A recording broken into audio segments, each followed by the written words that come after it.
Francisco 49ers deep in the heart. Like Joe Montana in the corner, D. Clark. Garrison Hurst, stiff farm going 99. This is the 49er Faithful UK show, and this is week 10, fresh from the bye-week break. The Niners head to Tampa to face the 4-5 Buccaneers.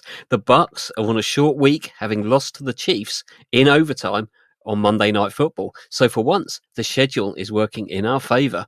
I'm Gareth Ellis, and I am joined by Paul Hope. What up, Faithful? And Lee Gowland. Hey, fellas, good to be back. Have you enjoyed the bye week? Sorry, Nadji can't join us this evening. He's still a busy boy, but it was quite nice to have a week off, wasn't it? It's almost like being a player. It was. There was a little bit of a letdown, though, come trade day. I mean, what did we expect, though? What did we really expect about trade day, the trade deadline day? We brought somebody in that fixed the need, but it wasn't a big splash. It wasn't Khalil Davis, but something needed to be done. I assume John had been busy, but John surprised us before. I was hoping, because it was all quiet, we were suddenly gonna get something a bit more. Nothing against Davis. I think that's going to be a decent rotational, reliable pickup. I am a little bit concerned about how many other teams seem to get stronger. Yes, Paul, any concern definitely. from you? Yeah, I was a little disappointed, as Lee said, that I think we were hoping for that big splash. We've seen it before. CMC came in, obviously traded for Jimmy. I think we all wanted that pass rush, and I think what they're hoping for, Lee, is with Davis, I think they're hoping he can be in the middle and he can effectively push the pocket with a bull rush, but he doesn't really win early. I mean, unless you're a Houston fan, I'll be honest, when I saw the name, I thought, don't we already have him? And then I had to do a quick Google and I was like, not quite. That's not going to get complicated on the pod, isn't it? We're going to have to come up with a nickname. But I think maybe Lynch and Shanahan were working the phones, but because teams knew that we might be a buyer, I think the price wasn't quite there. When you look around the league, when you look at the teams that were selling, I don't think we were prepared to pay that premium. And I think you've said it before, Lee, the number one seed isn't looking likely there. They're focusing on winning the division. And they've obviously gone all in, thinking CMC's back, Jennings is back, Dre Greenlaw's back. So they're looking at that as maybe 3 players we've technically traded for want of a better word. I don't know if that's on the right page, Gareth. What about you? I am pretty sure the team will say that. I don't necessarily think that's... It's putting us back to where we should be. It's not making us stronger. We've been weaker than we should be because of missing these players. So we're back to square one. I don't think we've strengthened. And I think there's been quite a lot of good business by some of the other contending teams. And we will see how it goes, because obviously our players coming back from injury, which we will get to, are going to be a good boost to the team. Maybe we didn't want to be held to ransom, but I think there were some trades for some reasonably good draft compensation. Some pretty good trades happened around the league, particularly I think Zadarius Smith that Detroit picked up, wasn't it? I am thinking of the right person. And that's, when the teams around us are clearly making those moves and getting stronger and going all in, we haven't gone all in. Which I kind of feel we should have. Do you not wonder, after last year, Lee, with like Randy Gregory and Chase Young, maybe it's left a bit of a sour taste? Because again, Chase Young, he came in and we all thought, great, it's a rental. We knew it was a rental, but he didn't really set the world alight. And maybe they have, as I've said, put that stock in the players that are coming back. So, I mean, the Lions fans were pretty happy that they got Smith. And like you said, Gareth, our good friend Andy Norton, friend of the show, he's absolutely buzzing that they're number one in the power rankings. I think he thinks it's a dream, Lee. But I just keep reminding him, NFC Championship game, don't worry, Andy. You know what's happening, buddy. It could be a part of that. Don't want to get burned again. But, I mean, there's Jadeveon Clowney there. He could have been picked up for quite a low pick. 6th, 7th round pick we could have gotten him for. Or it was not even a 1-year rental. It was like, 10-game rental? That's all it would have been. It's enough. Yeah. I was hoping when me and Nadji did the live, we looked at the Giants and we looked at Aziz Ujulari. Now, because I've practiced that name, Gareth. Lee, because I've been practicing, I wanted that trade. There's a bold prediction for you, Lee. You didn't think I'd get that name right. Not at all. Well done, mate. Well done. No. Don't ask me to repeat it, but that was a player, Gareth, that me and Nadji felt could have came in because I think the Giants are possibly unlikely to give him a new contract, and he's done all right. But maybe that says more about Greenlaw's progress because he has been on the practice field, he has been running reps with his helmet on, for want of a better word. So, yeah, and obviously our rookie class is turning out to be potentially one of the best we've certainly had, and certainly one of the best in the last few years, I think, anywhere around the league, because at the moment we've basically got 4 starters. Partly of that is injuries to other players, but that's what happens. But we've still picked up perhaps more than we expected, and maybe more than we wanted, to put those players in into these positions this early. But I think we've seen Pooney in particular looks like a 3rd-year player. Mustafa is contributing. Purcell is only just getting going. Garendo is going to be a maybe not RB1 or even RB2, but he's still be useful while CMC is out. So maybe that's it. Maybe with the rookies stepping up, the team felt that we strengthened through the draft, didn't need to do it through trades. Yeah, and to be honest, I think we're going to see more Garendo this weekend than what we see Jordan Mason. I think we might give him an extra week. Yeah, because we can. We've got the luxury. Yeah. You are forgetting though, Gareth, that Lee dropped the news that Gibson had re-signed, and Nadji, who's not here, said, hasn't he retired? That made me chuckle on trade deadline day. So Nadji, Gibson hasn't retired, and he's now back on the practice squad. So that seems to be honest, naughty boy. Yeah, I think that was a better pickup than Khalil Davis. You're right. That's going to be so hard to remember. And it's not like they don't play the same position as well. We'll have Exactly. to we'll have to learn the Exactly. shirt numbers. I'm not sure what number new K Davis is getting. Anyway, a quick roundup there. But we're about to go down one of League Ireland's history corner rabbit holes. So brace yourselves. We've been warned. Yes. So disclaimer: it is long, but there's a reason it's long. Because I've seen the injury list, and that's going to take up the rest of the show anyway. So I thought I may as well make this long. So, the head-to-head, Niners lead 26. Niners have won 9 in a row between 1983 and 1994. That was the biggest stretch of one team dominating the other. There's been one shutout, and that actually went to the Bucs in 2010 when they beat the Niners 21-0 at Candlestick Park on the 21st of November. It was the first home shutout in 33 years. Mike Singletary, who was the coach at the time, was fired a little later on in the season after the Niners were eliminated from playoff contention. The nearest we've come to playing on the 10th of November before, back in history, was back in 1993, when the Niners won 45-21 in Tampa. Steve Young threw for 311 yards, 4 touchdowns, which were all scored by Jerry Rice, who finished the game with 172 yards on 8 receptions, averaging 21.5 yards per catch, with his longest reception being a 51-yard touchdown score. Young finished with a 150.9 QB rating. Ricky Waters, who is no relation to James Waters, ran for 88 yards on 19 carries. There has been 26 games in total finish 45-21. The Detroit Lions have played in 6 of those games, winning 4, losing 2, and 4 of those games were actually played in consecutive years. Amazing.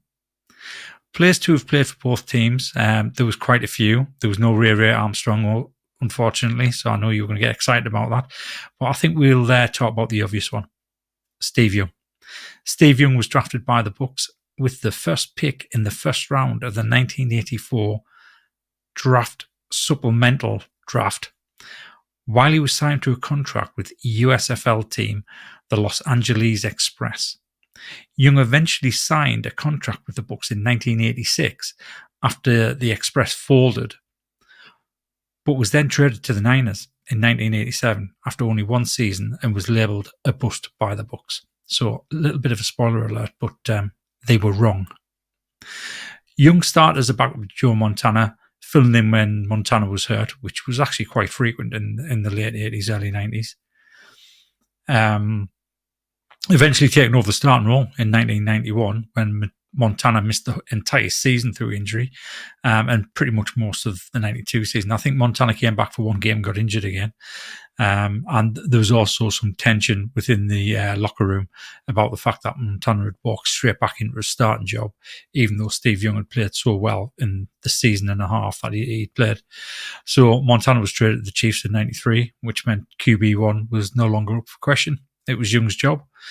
Young went on to have a Hall of Fame career, leading the 49ers to Super Bowl 29 victory, setting multiple Super Bowl records. And that is our history corner for today.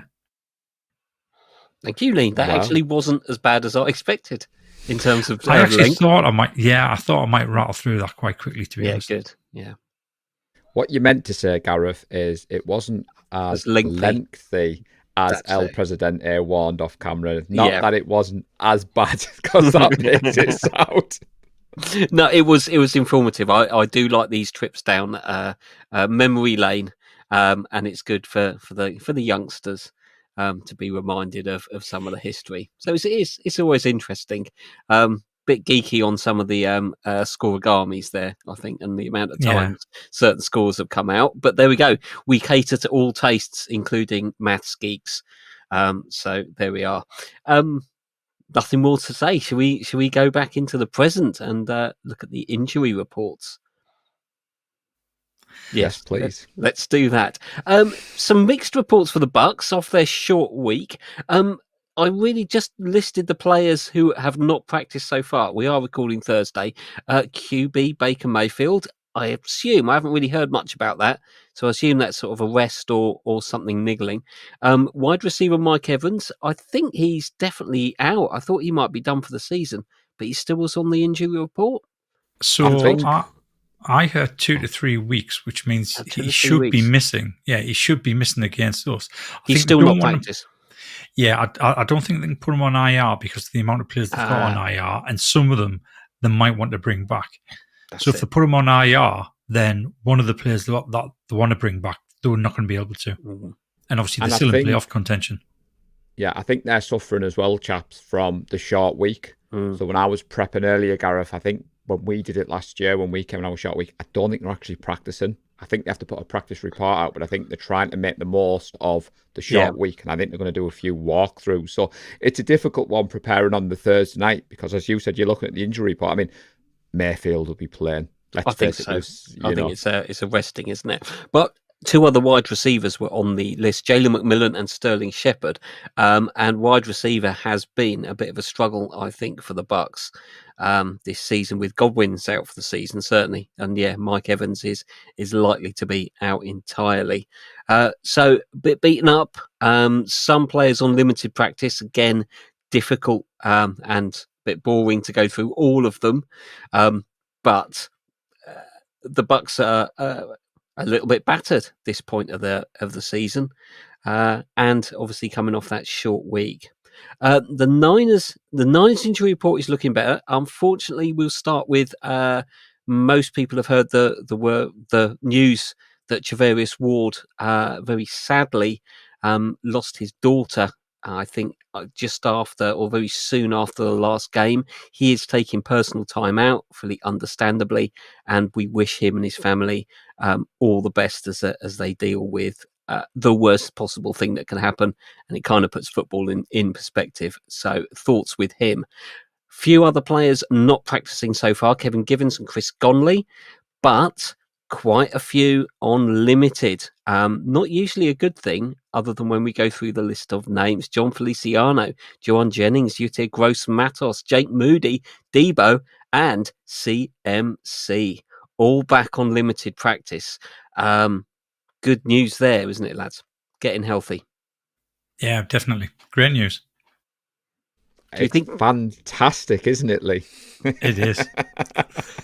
Do we think CMC is going to play? That's the big question. Yes.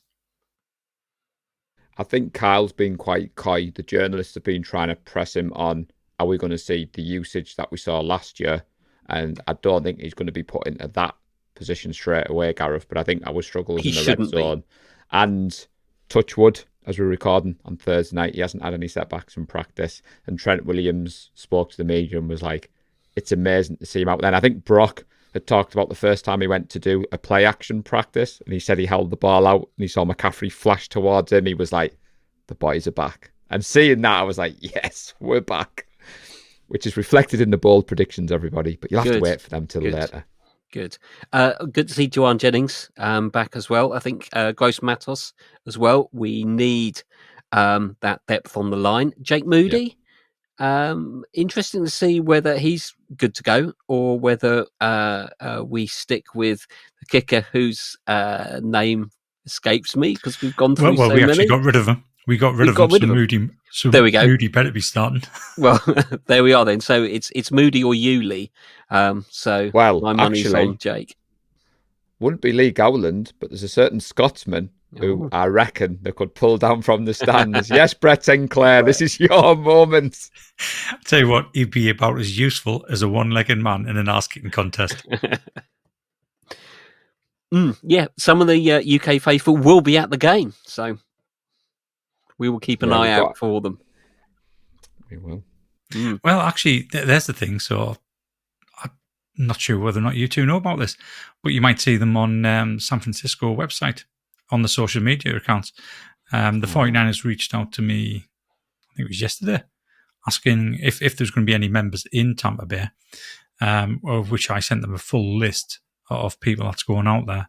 Added them all to a WhatsApp group where Brett had already created a WhatsApp group, and I've added the 49ers into that group so that they can communicate, because I think they want to do some video and some interviews at the Invasion event, which is on the Saturday morning. Starts, I think, 11 o'clock, finishes at 2, and the John Chapman 49ers Rush Road Trip party, pre-game party, that starts at 2 and finishes at 8, so they can go from one party to the next. I know David Lombardi had tweeted out that he was going to be at that event, Lee, but as the social media manager, no, I did not know that. So it's great to be kept in the loop. I'm joking. Finger on the pulse. Fantastic. Yeah. You know, it will be good to see them. There's a group going out over there, and I've been assuredly that Matthew Johnson does have his flag, which is what we all needed to know. Absolutely. Well, any photo he posts, he better have that flag. And You've been told, Matthew. Did I see somewhere they probably will be in the majority? I think I picked up that over 50% of the fans were going to be Niners fans in Tampa. I think at the start of the week it was 59, and that was at the start of the week. Yeah. There we are. Yeah, right. Yeah. Let's look at how the teams match up. Do you have the graphic with the Buccaneers offense? I do. Let's have a little look. So, yes, there we go. I think that's the right one. Is that the right one? It is. I was looking at the screen. Yes, it is. So, the offense. That's the defense. See, you weren't. Next slide. No. Next slide. There we go. There we go. Mayfield. Now, you might find that there's 2 slides for the offense. So, we've got 3 wide receiver set and we've got a double tight end set.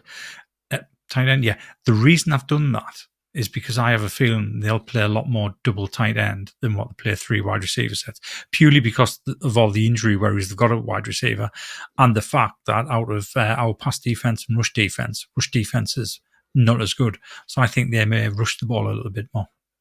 So that's why I've put them both on there. No, it's good to put on, Lee, because I mean, when we've been preparing for today, Gareth, they've got the 5th ranked offense, and while they are missing the star wide receivers, as you've said, in Evans and Goodwin, they're still averaging 5.1 yards per carry, which is the 4th best in the NFL. Bucky Irvin's come in as a rookie, and he's doing all right. I've got him in a couple of fantasy teams. And you've just said there, Lee, run defense is an issue for our 49ers. The run defense grade on Pro Football Focus ranks as 26th out of 32 teams. And tackling, which you've been very high on, well documenting the missed tackles, we're only grade 20th at the moment. And what we saw, Gareth, a few weeks ago, the Chiefs beat the 49ers without starting caliber wide receivers. Mahomes didn't play particularly well in that game, yet the Chiefs scored 28 points on the 49ers by pounding the ball between the tackles of Kareem Hunt, running jet sweeps with the wide receivers that they did have, and thrown screen passes to the tight ends, which you've just alluded to there, Lee, with the slides. We may see double tight end set. So we don't defend well against these players. Now, when I was preparing for tonight, Gareth, the positives, the strength of our defence is our coverage. It is difficult to throw over the middle because we've got Fred Warner, who some would say is the greatest coverage linebacker of all time. I have to get some superlatives in there for Fred, Gareth, because we're running out of them. Perfectly acceptable. And it is tough to throw downfield on the Niners because our corners are playing so well this year. So if they try and put the ball in Baker's hands, Lee, I don't think that's going to go so well, because I think Baker Mayfield, as well as he's playing, is prone to an interception or 5, which I may have given away a couple of my bold predictions. But if they try and run their way to victory, they might just pull off this upset. Is that the way you were going, Lee, when you were preparing for today? Kind of. So I honestly think they're going to try and impose the run game on us. But I don't think that's because of any... it's not because of Baker Mayfield. They don't have any confidence in him. Because I honestly believe Baker Mayfield is one of the most underrated quarterbacks in the league. No, I agree. I don't want to put any shade on him. I agree with you. I mean, I think Najee's quite high on Baker Mayfield, I believe, as well.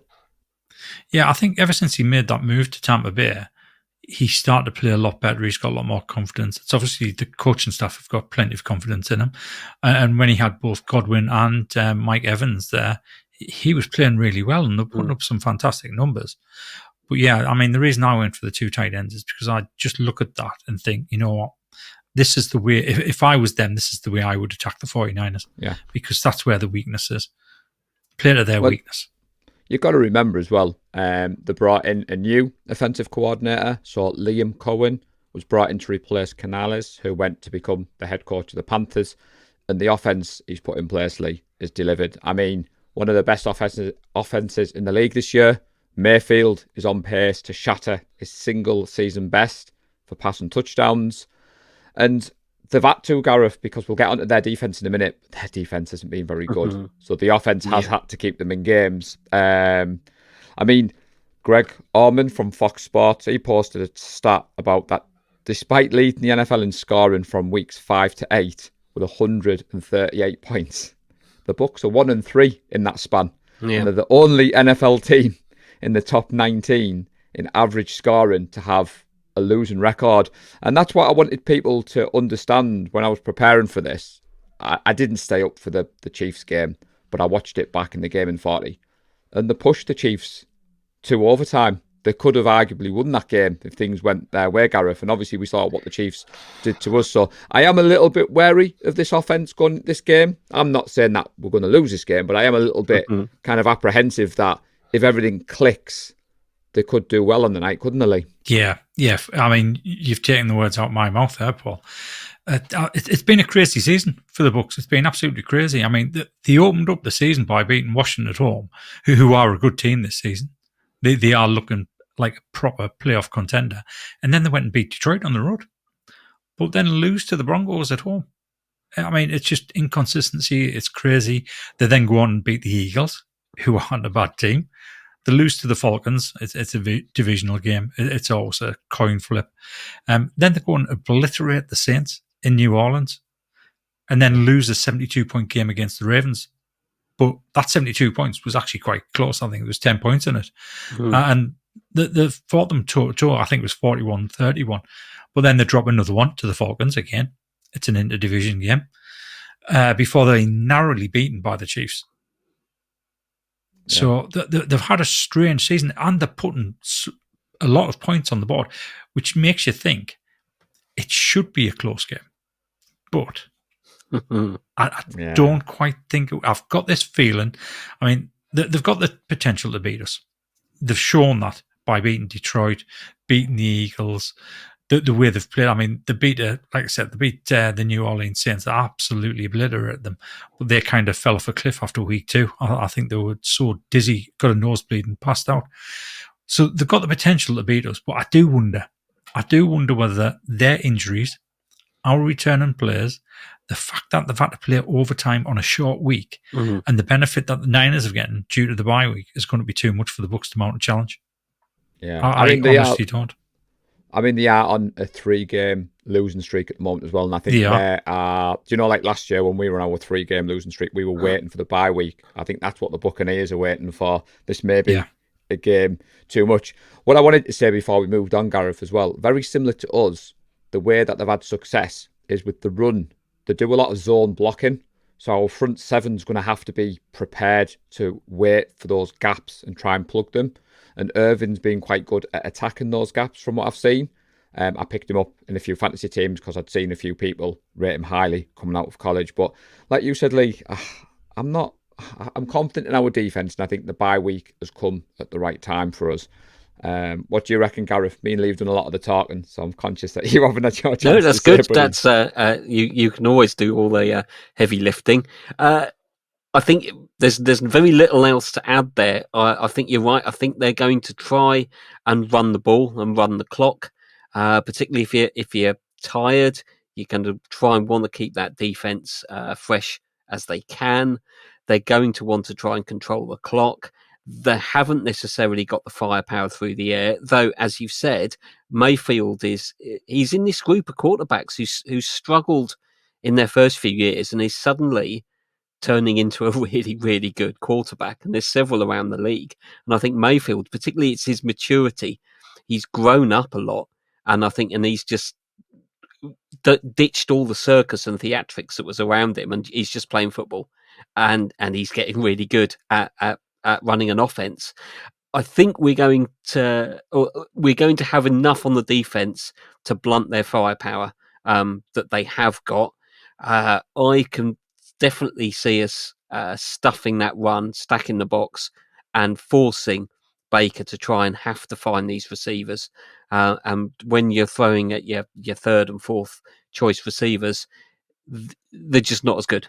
That's why they're third and fourth choice. It's obvious, and I think that's the way we're going to get after them. I think the defense, the rest is going to do us good. And I'm not going to give away my bold prediction, but it's Bosa and Baker have still got a little bit of unfinished, perhaps. It's nothing major, but I think Bosa's looking forward to this one. And certainly, I think he needs to put together a really good game-wrecking game, because Bosa's being paid as that good a defensive player. And unfortunately, this season, he's been a bit underwhelming so far. I'm really glad you said that. I am, honestly, Gareth, I'm really glad you said that. I was going to bring it up, and I was going to say this might be controversial. You're glad I've said it, not you. Yeah, so exactly. That when Nick listens, he knows whose name to put in his little book. But no, I completely agree with that, because, to be honest, he has been disappointing this year. And people turn around and say, oh, well, he's been double-teamed every single snap. Yeah, so is TJ Watt. Yep. Yeah, look at all the sacks he's getting. And can you name a single person on the Steelers' defensive line other than TJ Watt? No. And Darren Mitchell, who's the Darlington's team coach, will be cursing me because he's a Steelers fan and he's talked to me a lot about the Steelers. Before we move on, for the people who are listening and not watching YouTube, Gareth, so some of the names that we haven't mentioned yet, but you can see. So those receivers you mentioned, I mean, obviously everybody knows Cade Orton, Jalen McMillan, Sterling Shepard.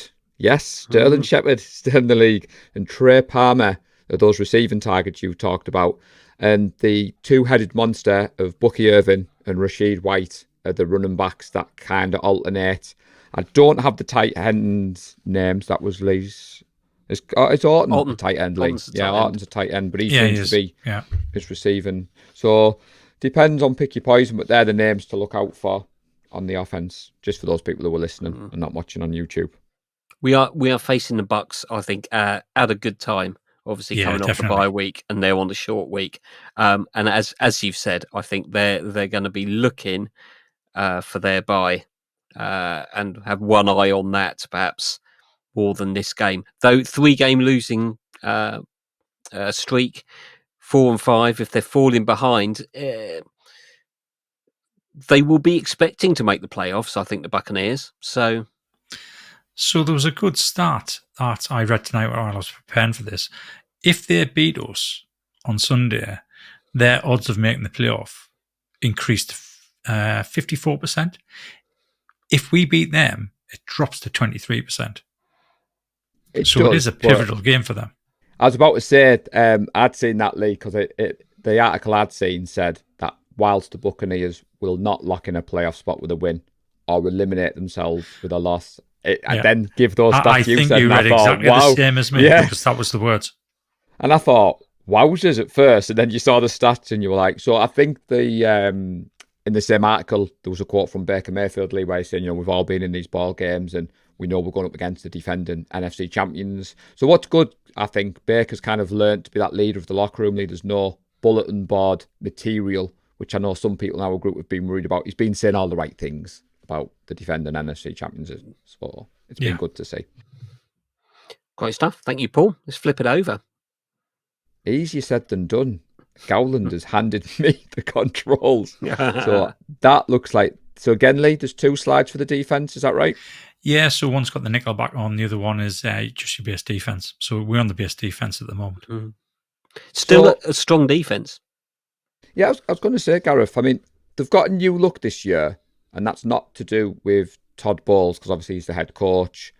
He already has his scheme in place, but they've had a lot of turnover on personnel. Multiple players who were fixtures over the last several years have gone, given way to new leadership. They've let a few veterans go. The weirdest one for me was Barrett kind of was released, went to the Dolphins, and then retired, which it just stuck out when I was preparing for tonight. It was another rough day in the office for the Tampa Bay defense against the Chiefs. Hunt came through with a 100-yard performance. It was a dominant second half, but they couldn't contain Travis Kelce, who had a 100-yard game off 14 receptions. And DeAndre Hopkins, Lee, our old 4 from the NFC West, had 86 yards and 2 touchdowns. So while the Buccaneers had some hope for this unit earlier in the season, I do think they lack talent in the secondary and up front to perform well consistently. But what do you reckon, Lee? Do you reckon Bowles is going to take a leaf out of the Flores playbook? Because he does like to disguise his blitzers, doesn't he? He likes to kind of confuse you with dropping 5 into coverage and then maybe sending a linebacker a blitz, or sometimes using the nickel, as you said, to throw off Brock Purdy. Yeah, he does, but let's face it, he doesn't particularly have the same caliber of defense as what Brian Flores has. I mean, these guys are 16th in DVOA, and you can tell as well, because not only are they putting a lot of points up on offense, but the defense is shipping a hell of a lot of points as well. Yeah. And you look at the side there, and you've got McCollum, who's playing cornerback. He's the number 1 rated cornerback. It seems to be a bit of a breakout season for him. This is his 3rd season. In fact, let's just move this along to slide 5, because that'll show you. So he's into his 3rd season there, and he seems to be having a breakout season. And I thought, this guy must be good. But then you have a look at how much he's targeted and how much the guy opposite him is targeted, and they tend to stay away from him. So I don't think it's because he's a great shutdown corner as such. I think it's more because his partner on the opposite side is absolute garbage. So they keep on picking on him. And the reason I think this, if you go back to 2019, Richard Sherman, I think, was rated either the 1st or 2nd cornerback in the whole league. Yet nobody threw the ball towards him until the Super Bowl, and he allowed 5 catches in 5 attempts. But that aside, nobody threw the ball to him, yet he had a huge rating on PFF. And that's because nothing ever happened on his side of the field. And I kind of get the feeling it could be like this, but I might be wrong. This kid might be absolutely excellent. But just looking at how many times he's been targeted compared to the guy opposite him, it just feels as though the guy opposite isn't as good, and that's why they're targeting him, and that's why he's rated so highly. So I think this team is there to put points up. I know they've been in every single game they've played this season. They've kind of kept it close. They haven't really been blown out. I think 10 points is maybe the biggest margin of victory. But I think Sunday could be different. I think I can see us hitting the throttle and putting up silly numbers, if I'm honest. Because, like you said, it's the perfect time to play them, Gareth. They've had a really rough week. They've had to play overtime. They've lost 3 in the bounce. They're missing the 2-star wide receivers. We get our players back, especially our players on offense, which is the crucial bit. Juwan Jennings and CMC. I think those 2 are the 2 biggest ones coming back on offense. And I can see both Jennings and Kittle. Maybe he's having huge games. This You're coming giving Sunday. away your boldies too early. I was going to say, Gareth, what you've done well there, Lee, what we're alluding to is you're right in your analysis, because maybe it's the collective youth of the team. The Bucs have the second youngest roster in the NFL, but the breakdowns on defense at every level has been scary to watch. They've had fundamental issues which have haunted them this year, missed tackle problems, miscommunications, people being out of their assignments. And whilst they're probably a little bit giddy that we don't have Brandon Ayuk, he's our best route runner and separator, I think this could be a big D-ball game as well, Lee. I think this could be where the yards after the catch come in. I've got the stats for those people who know this kind of thing. The offense got the flowers. The defense at the moment, the total defense is ranked 30th in the league. Ooh. They've allowed a total yards average of 386.7 yards per game. They've allowed 28 touchdowns so far. Now, in the passing defense, they're ranked 30th. They've allowed 255 yards, Gareth, and 18 touchdowns. In the rushing defense, Lee, they're actually ranked 19th. So where a lot of people might think coming into this game, Kyle Shanahan's going to attack the rush defense, I think it could be a Brock Purdy game. I think Purdy could be, as Lee said, goes after the other corner. So it boosts the other lads' numbers, but we're going to go after the other side. Importantly for us, red zone defense for the Buccaneers, Gareth, they've allowed 60% of the trips to be converted. That's so good. They're ranked 21 Good to in hear. the league. Third down defense, they've allowed 43% to be converted. So they're ranked 23rd for that. They've got 25 total sacks on the season. And like you said, Lee, I didn't recognise a lot of these names. I did do a bit of a deep dive, but I didn't want to go down the rabbit hole of just shouting names at people. So anything else you chaps want to add at this moment whilst we're talking about the Buccaneers defence? I think the one concern I've got on their defense is Vita Vea, because he causes a lot of problems last year in the gold mine game that we were all at. I thought, looking at their defensive line, he was the one that probably has got the most pressure through. He had the most openings, and hopefully we can actually contain him this year. A test there for Pooney, perhaps. Yeah, definitely. So the other lad that Lee's worried about, well, not worried about, I think it's Thomas that's being targeted. That's making McCollum's numbers look good. But yeah, I think, like you said, Lee, you mentioned the game last year. For those people who hoped that was going to be the history corner game, I liked how you didn't do that. But this game does have some significance to those of us that were there and watched this team with our own eyes. But I think this will be, as Lee said, Gareth, I think this is the game for CMC, Debo, and the Niners are going to eat on Sunday. I'm really excited for this one. Great stuff. Well, let's get to that. Thank you for those graphics. And there you are. You are still there.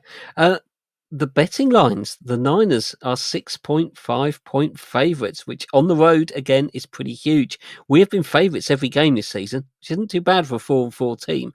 The over-under is 48. Though I think Paul was saying earlier, he's seen it even higher than that, because that's reasonably high on the... Yeah, I saw it as 50.5. Yeah, I think that's one I'd say, yeah. Yeah, well... that I would definitely go over, I think, on the 48 if I was a betting man. So score predictions. We should mention apologies if you missed out on doing the score predictions during the bye week. But I'm sure you'll be pleased to know that Paul feasted on dirty points and has brought himself back into contention by knowing far too much about the Rams and Seahawks for anyone's liking. But apologies if you missed out, but basically you missed out because you don't listen to the podcast, and so our sympathy is limited. My eyesight's a little bit dodgy there, Gareth, but who's top out of the four of us there? I can't see either. It's can't be anyone important.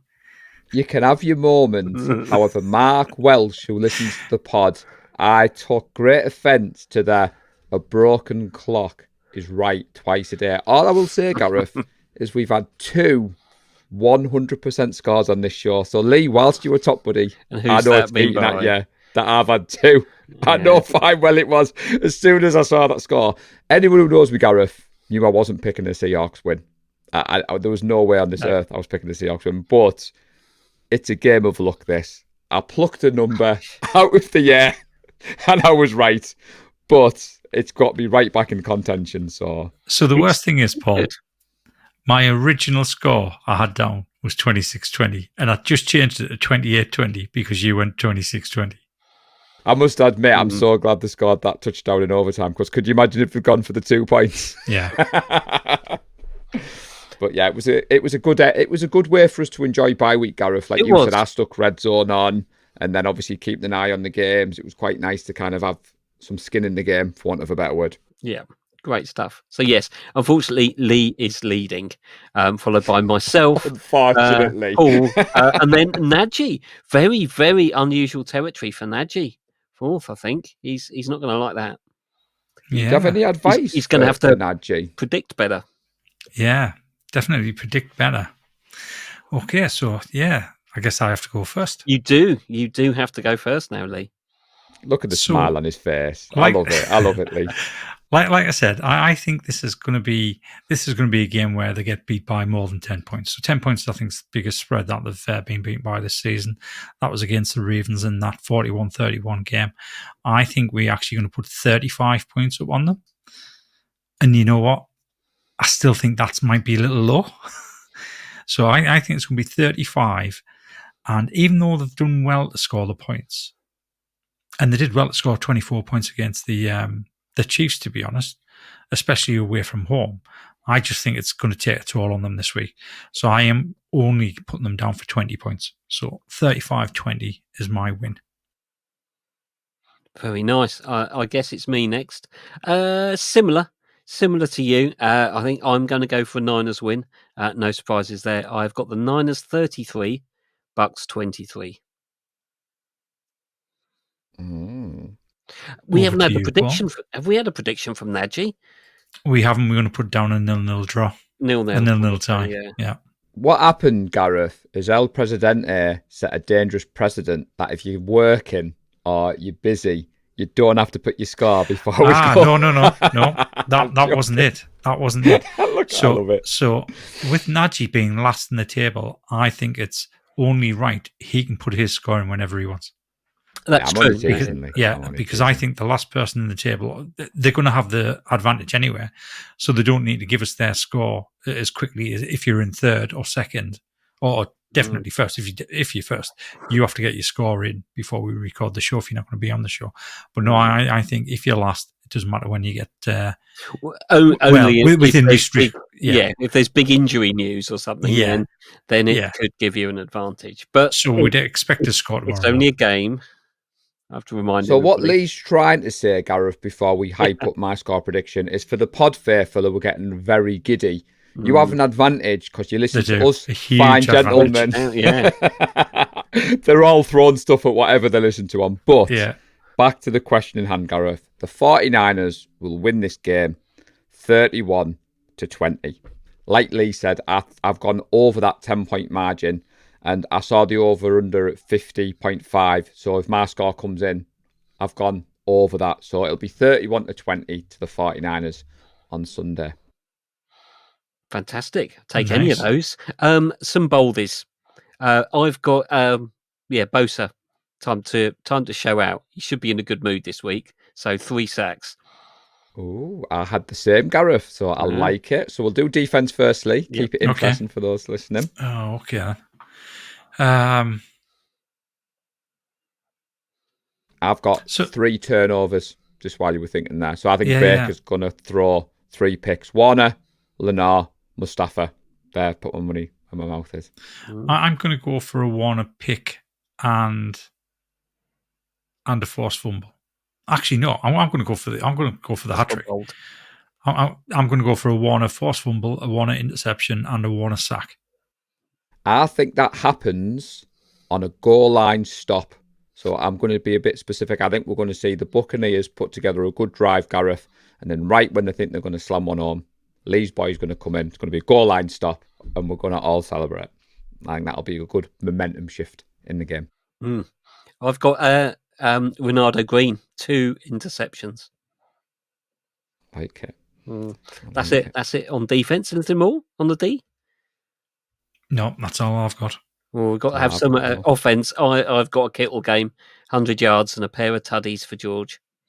Oh, I like it. I've got a about you, Joe Nick? Jennings game. Oh, Yeah, 100 plus yards, and I was going to go 2 touchdowns as well, to be honest. So I'm going to stick with that. 100 plus yards and 2 touchdowns. I think he's going to have a really good game. So we're all on different viewpoints. So I've gone this as a Deebo Samuel game. I've got him getting 1 touchdown and 150 all-purpose yards because I think Deebo might get a few wide back rolls. I think CMC is going to get a rushing touchdown and a receiving touchdown. I don't think he's going to be used heavily, but I think in the red zone, we're going to add him in there, and I think he's going to show that missing piece. And I've got Brock Purdy, 280 passing yards, 2 passing TDs.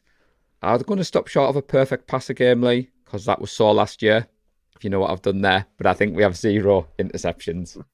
I actually think 280 passing yards is quite low for Brock Purdy. he's But I think we're going to be running the ball. 260 or something this season. So Right. it's So it's more not than his bold. average. Yeah. Any more on the offense? I've No, got pardon me. Ricky Purcell's going to break his duck and he's going to get his first tuddy. Oh, I like that. I was tempted with that early, but then I went with Deebo. So I'm glad someone's got that in there, Gareth. Yeah.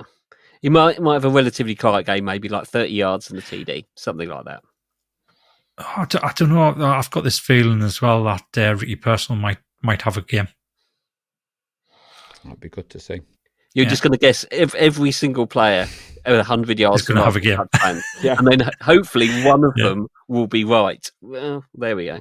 Well, we used to do that, but I think we've got a little bit more measured now. And like you said there, I think when we're starting adding numbers, like you said there, the Brock Purdy one I gave, it wasn't earth-shattering, where I think a few years ago we would have been a bit more bolder, but we're trying to kind of keep it realistic. But any bold predictions, Lee, of any of the UK faithful out there? Because I wondered whether you were going to pick on a certain Scotsman over under on how many beers.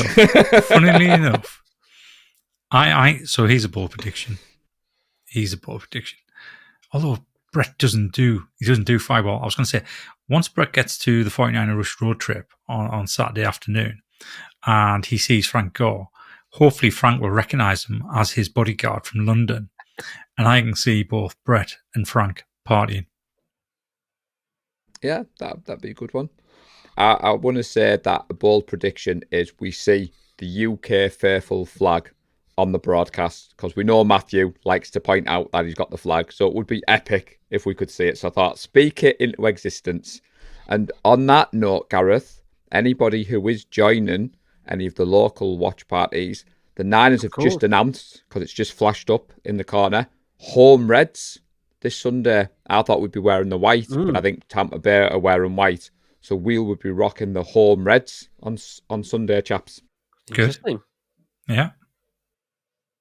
Interesting. So that helps narrow my jersey choice down for Sunday, but we'll get into that in a minute. For some reason, I thought you were going to mention everybody bring your flags to the local meetups, because what I was going to say is we'll have at least 3 different flags, hopefully 4 different flags over in Belfast. So we're going to have the Niner Empire flag, we're going to have the 49er Faithful UK flag, we're also going to have the Danish flag. Oh, because Bo is flying into Belfast Saturday afternoon. And then hopefully either Davy Young or Graham McKittrick have got a Northern Ireland faithful flag. I'm not sure if they do have that one made up yet, but if they do, then you can have at least 4 flags there. Pretty epic if you could get the Irish faithful. So I'm not sure whether they're making it. I know we tagged them on Twitter. Yeah, I've tweeted out to them. I've mentioned a few times. We've obviously mentioned on the show. Don't know if anybody listens to it from the Irish faithful, but it'd be really good if they could make it up to Belfast. Obviously, it's a 2-hour 20 drive, but it's a 6 o'clock game, so it is a doable. It is a doable drive up there. And if there's, I think they normally get about 10 or 12 people. Everybody jumping in a minibus and come up. That would be good. Yeah. So we wanted to mention that, Gareth, because I think we talked off air a couple of times about the dream moving forward would be local meetups coordinated at the same time. Like you said, Bella, if you've got a flag. I mean, Seb Chandler has arranged the one that I'm going to at the Hickory's Smokehouse Adele in Leeds. I'm going to be co-host with Seb in case he gets called out from work. So I think we've got about 28 confirmed at the moment, Lee, there. So I'm looking forward to heading down there for 5 o'clock. They've guaranteed that we're going to be able to watch the game because we're not the Sky game, which I don't know if you two chaps saw. There was a bit of controversy on our group because some people were hoping for the Sky game. So I think if it was on Sky, there'd have been a lot more local meetups. I think there was James Little was hoping to host one. I think Martin might have been having one in Liverpool. But is he joining you in Belfast, Husey? Or not? No. Right. No, but I will see him next weekend up in Falkirk. Yeah, so I think, Gareth, if it was the Sky game, there might have been a bit more, but now it's not the Sky game. So, for example, I don't think Georgina's arranging one in Manchester, but if you are Manchester-based, I believe Des has put a post in the group and said that he's got a minibus, Lee, so he's happy to... Oh, yes, I saw that. That's great of Des. Yeah, so I just thought I'd mention that. But Jasmine is very excited. She cannot wait to attend her first 49er Faithful UK watch party.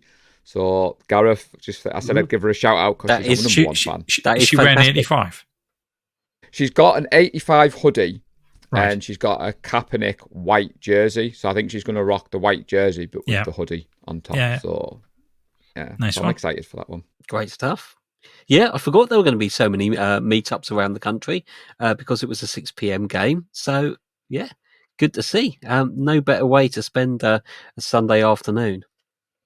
Yeah, I'm looking forward to it, definitely.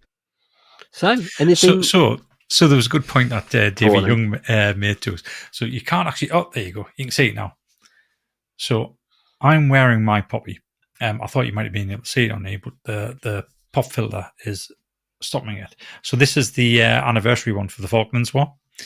So I've been wearing that all week, as I do up to Armistice Day. Every year I have a poppy on. And it only occurred to me the other day, we are going to be smack bang in the middle of Belfast on Armistice Day. And Davey had said, you might not want to wear that poppy because there would be trouble. So I've had to let Andy know, say, look, don't wear a poppy when we're over there on Sunday because there's going to be a lot of parades and a lot of anti-parades going on that day. So... yes, that was an interesting one. That's a very useful PSA and not one that I'd thought of. So thank you for that. And an apology, Gareth. So we were unable to do a live show this week. Bit of a comedy of errors. So work, people not seeing the messages. High week. Unfortunately, this isn't our paid job. Wish it was, Lee, but... from now until the end of the season, we will keep you posted if there's a change in schedule. But like you said, Gareth, it was bye week.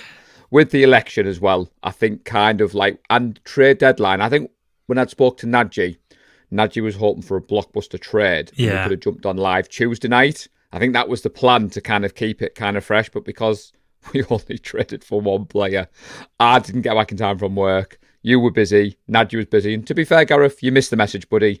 But it would have been epic to see a Gareth Ellis one-man live show. No, I think it would have been entirely me staring at the keyboard trying to make the whole thing work. You know what? I mean, full disclosure, the reason I couldn't make the show last night is because Sunderland were on Sky, so I was watching Sunderland.